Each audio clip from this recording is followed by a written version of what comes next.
হরিদাস করেছে শয়ন মন্দ মন্দ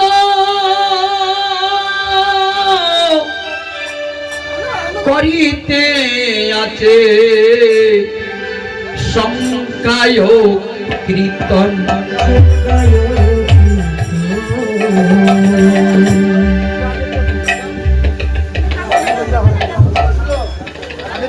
গোবিন্দ বলে উঠ করো প্রসাদ সেবন গোবিন্দ বলে আজি করিব লঙ্ঘন গোবিন্দ দাস গোবিন্দ দাস গোবিন্দ দাস বলছেন আমি প্রসাদ সেবা করতে পারবো না, আমার নাম কীর্তন পূর্ণ হয় নাই। হরিদাস বলছেন আমার সংখ্যা কীর্তন পূর্ণ হয় নাই। কিন্তু গোবিন্দ দাস দেখছেন হরিদাস উঠে কথাই বলতে পারছেন না, উনি প্রসাদ সেবা করবেন কেমন করে। তাই করেন প্রসাদ নিয়ে হরিদাস কি করলেন, সেবা করে আবার কীর্তন আরম্ভ করলেন। গোবিন্দ যখন ফিরে মহাপ্রভুর কাছে ফিরলেন, অপেক্ষা করছেন হরিদাসের সংবাদ শোনার জন্য। কি সমাচার, কি সমাচার বলো হরিদাস, আমার কেমন আছে। অধুর নয়নে দুটি নয়নের জল ধারে ধারে করে বক্ষ ভাসিয়ে গোবিন্দ কাঁদতে আরম্ভ করলেন। কেঁদে কেঁদে দুটি নয়নের জল ফেলে দিয়ে মহাপ্রভুর চরণে লুটিয়ে পড়ে বললেন, ও প্রভু গো, ও প্রভু গো, আমি নয়নে যা দেখেছি বদলে তা বলতে পারছি না। আমার মনে হয় হরিদাস আর ধরা যাবে থাকবেন না, আমাদের ছেড়ে জন্মের মতো চলে যাবেন। মহাপ্রভু কেঁদে কেঁদে দুটি নয়নের জলে বক্ষ ভাসিয়ে হরিদাস হরিদাস বলে রওনা দিলেন।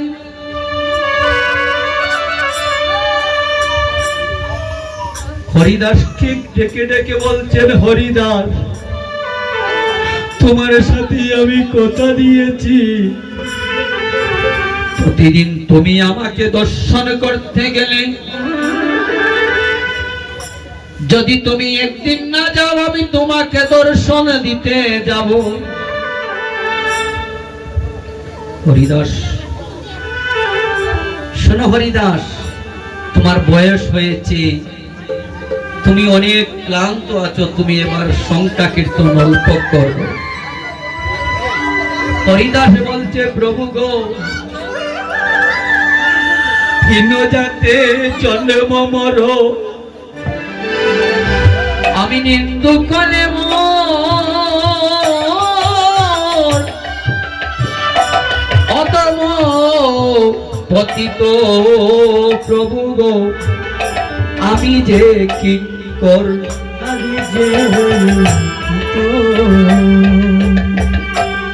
প্রভু গো, আমি যখন ছোট ছিলাম, এই দরা দামে আমার মাতৃদেবী প্রয়াণ করলেন। আমার যখন এই দরা দামে আসার সময় হয়ে নাই, আমাকে মাতৃগর্ভে থেকে আমার পিতৃদেব চলে গেলেন। আমি জীবনে বড় কষ্ট করে বড় হয়েছি, আমি মুসলমানের অন্যকে জীবন ধারণ করেছি, আমি বড় কষ্ট করে অনাথ হয়ে জন্ম নিয়ে তোমার চরণে লাভ করতে বললাম। তোমার কাছে একটা মিনতি, যেদিন আমার আপন বলিতে কেউ থাকবে না, হরিদাস আমার প্রতি তোমার এত করুণা, তোমার নামের প্রতি তোমার এত শ্রদ্ধা, তুমি আজকে তোমার কাছে কিছু বলছি, তুমি আমার কাছে কিছু প্রার্থনা করো, কিছু চাও। হরিদাস বলছেন, প্রভু আমি কার জন্য চাইব? কে আছে আমার এই জগতে তুমি ছাড়া যে আমার কোনো ধন আর নেই? যদি দিতে হয় প্রভু গো, তুমি এই ধনটুকু দিও, যেন সাধু সঙ্গের কৃষ্ণ কথা শ্রবণ করে আমার দেহাত থেকে প্রাণটি চলে যায়।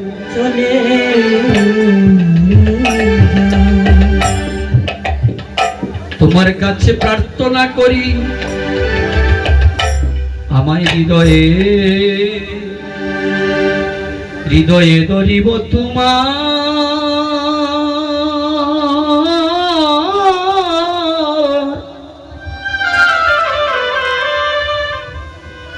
হবে ওই রান্না চরণ,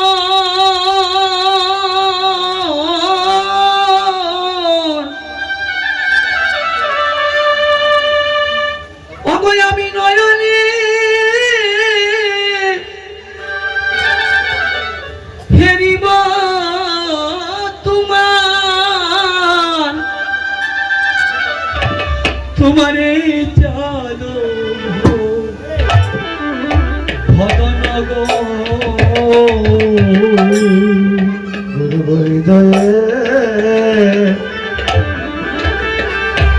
ধরিব তোমার,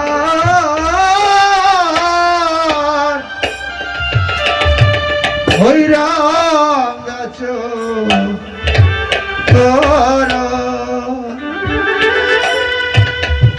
নয়নে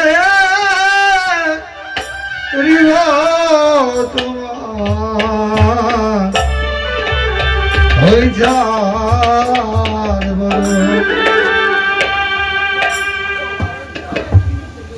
প্রভু গো, যেদিন আমার দেহাত থেকে প্রাণ চলে যাবে, তোমার কাছে এই প্রার্থনা করি, আমার জিহ্বায় উচ্চারিয়া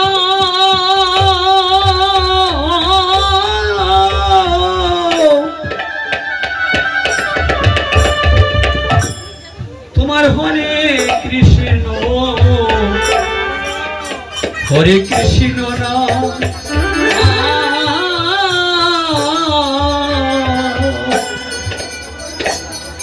তোমার জিহ্বায় উচ্চারিয়া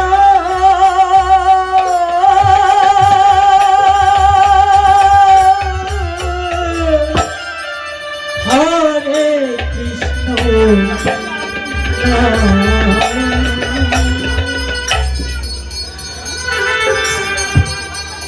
তোমার জিহ্বায় উচ্চারিয়া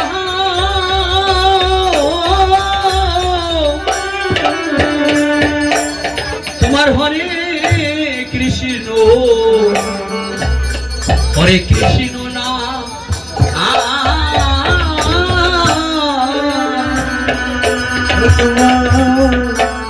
হরে জিহ্বায় হরে উচ্চারিয়া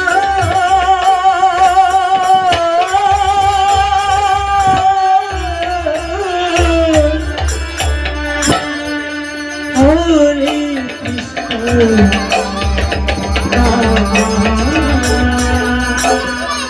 হরে নামে কৃষ্ণ হিতে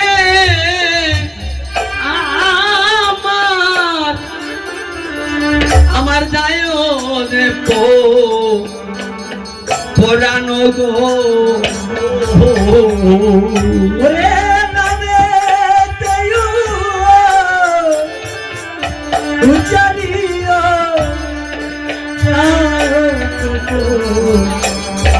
পরাণ গো। বলি তোমার কুলে আমায় কুল দিও গো। তোমার কুলে আমায় কুল দিও গো। বলি তোমার কুলে আমায় কুল দিও গো।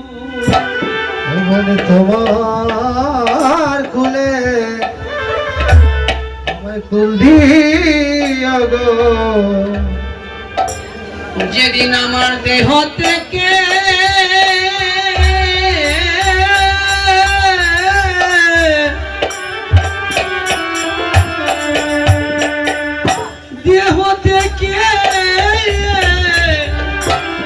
আমার প্রাণ যাবে, তোমার খুলে আমায় কুল দিও গো। ও যেদিন আমার দেহ ছেড়ে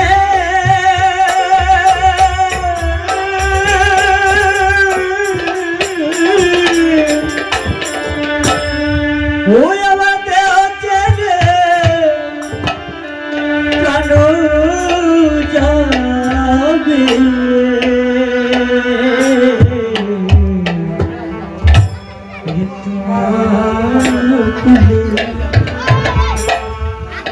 ফুল দিয়া যেদিন আমার বাহ্য বাংল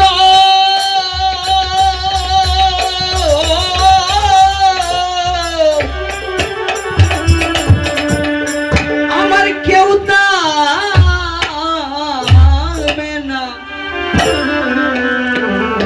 তোমার কুলে আমার কুল দিও গো। ও যেদিন ভালো ভক্ত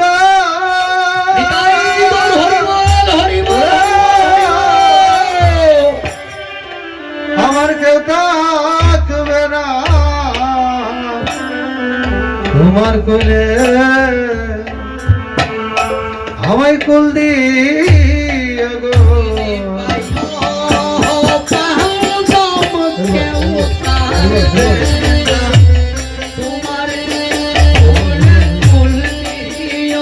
যেদিন ভালো ভক্ত থাকবে না, তোমার কোলে কুল দিও গো। আমার বলবে কেউ তোমার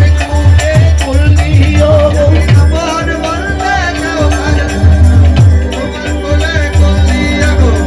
আমার বলবে কেউ থাকবে না, তোমার কুলে কুল দিও গো। তোমার কুলে কুল দিও গো। প্রভু বললেন তথাস্তু, যেদিন তোমার প্রয়াণকাল হবে আমি তোমার কুলেতে আমার কুলেতে বসিয়ে তোমাকে কৃষ্ণ নাম শ্রবণ করিয়ে আমি তোমাকে বিদায় সম্মাননা দিব। জয় জয় মহাপ্রভু কি,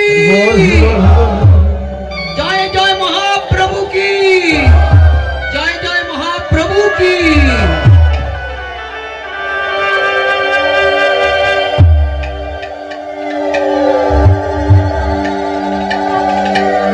মৃত শরীরকে নিয়ে হরিদাস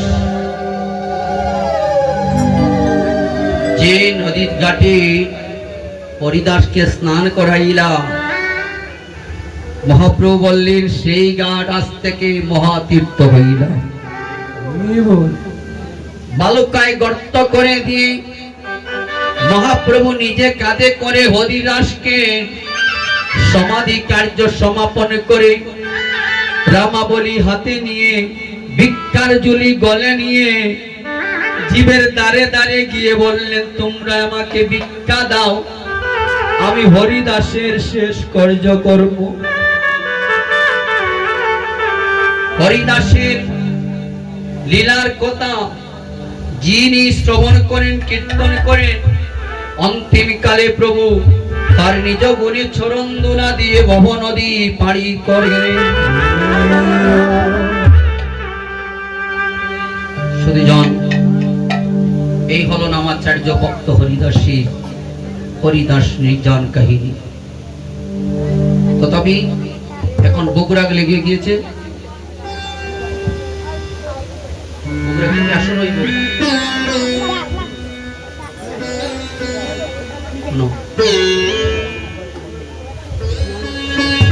ভক্তগণ অনেক কষ্ট করে এসেছেন। বর্ষাকালীন দিন, আমাদের আসরের ব্যবস্থা অতি অল্প।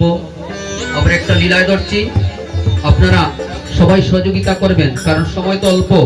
আপনারা বলতে পারেন যে উনি অনেক পদ পরিবেশন কম করলেন। এই যে আজ মহাপ্রভু এখানে বসার ব্যবস্থা করে দিয়েছেন, কেউ বসতে পারলো, কেউ পারলো না। কেউ 10 কোটিকায় প্রসাদ খেতে আসে, বৈষ্ণব সভায় আসি না আমরা, কেউ 10 কোটিকায় আসি, কেউ 2 কোটিকায় আসি, আর কেউ আবার প্রসাদ খাওয়ার সময় আসি। এখন প্রশ্ন হলো এই জায়গায়, যিনি 10 কোটিকায় আসেন তিনি কি প্রসাদ বেশি পান? তাদের প্রসাদ কি বেশি পান? না না, বেশি পান না। যিনি ওই প্রসাদ খাইবার মূর্তি আসেন তিনি আগে বলেন আমাকে আগে দাও, আমার সময় হোক। কন্যানি গো, সময়টা কম, সময় থাকবে না। যেদিন সব সময় শেষ হয়ে যাবে, যেদিন সব সময় শেষ হয়ে যাবে, কৃষ্ণ নাম 8টা স্পিকার দিয়ে শোনালে শ্রবণ হবে না। মানুষ মারা যাওয়ার পূর্বে কন্যা নিয়ে একটু নাম শ্রবণ করাও। হইতে কি কোনদিন যার বদনে হরি বলা আসলো না, কোনদিন উলুর্ধ্বনি সংকীর্তনে করতে পারলাম না, সব সময় সাধু নিন্দা করতে করতে জন্ম গেল। শেষকালে 8টা স্পিকার দিয়ে কৃষ্ণ নাম শ্রবণ করালে শ্রবণ হবে না। আমার মহাপ্রভু বলেছেন, কোন ভক্ত যদি নয়ন জলে আমাকে হা গৌর প্রাণে গৌর বলে একটা দিনও ভালোবেসে তাকে, আমি অন্তিম সময়ে তোর নামটা শ্রবণ করিয়ে দিব। তাই গৌর হরি বল।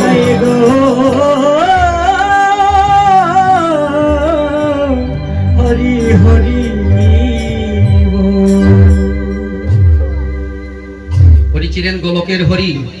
ভিক্ষার্জলি কাঁধে নিয়ে একটা মালা লোপের তলি নিয়ে বিধান করে দিলেন সংকীর্তনের ব্যবস্থা।